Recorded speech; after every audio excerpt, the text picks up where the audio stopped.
talking and do your language. Well, the procedure out on the lead when you're switching boxcars,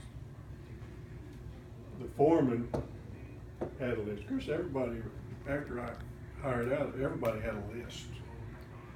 And we were putting cars in different tracks. And these are, lanterns are for night signal. This is come ahead, and this is back up, and this is cutting in the air. And you can see these things for a long time. And when the foreman's trying to tell you to let them all go, he'll hold that light up like that, straight up. And when he's down, when you get ready to kick a car, you want to make sure you're stepped out away from the car so the engineer can see you. That's why they call them hog heads.